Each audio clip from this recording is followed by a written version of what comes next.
Hi friends, ரஞ்சித்துங்க. அதே எள்ளு தாங்க தண்ணி பாஞ்சிட்ருக்குது.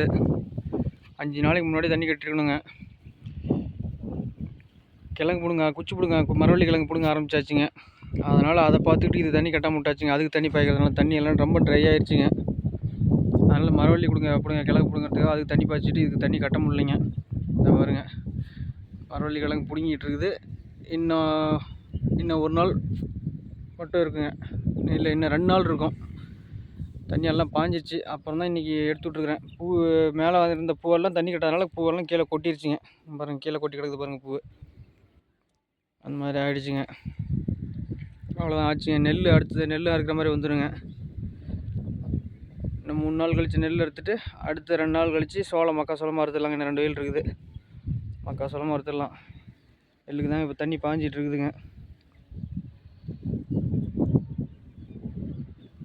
மரவள்ளி கிழங்கு பிடுங்கிட்டு அதெல்லாம் ரொட்டேட்டர் ஓட்டி விட்டு 5 கிலோ போட்டி மறுபடியும் ரொட்டேட்டர் ஓட்டி மறுபடியும் ஓஸ் இழுத்து விட்டு ஆசிட் விட்டு எல்லாம் பண்ணி மறுபடியும் குச்சி வைக்கணுங்க இருக்கிற தண்ணிக்கு. இப்போ உயிர் காப்பாற்றி வச்சுருக்கிறதுக்கு 4 நாள் போட்டு விட்டாலும் உயிர் காப்பாற்றிட்டு அப்புறம் மழை வந்தால் பார்த்துக்கலான்னு வச்சு தான் ஆகணுங்க. வெயில் தான் பயங்கரமாக அடிக்குதுங்க. தண்ணி இருக்குது ரொம்ப டவுனாக போய் கீழே இறங்கி போயிட்டே இருக்குது. ஆனால் மழையும் வர மாட்டேங்குது, ஒன்றும் வர மாட்டேங்குதுங்க. சரிங்க, ஓகே, பாய்.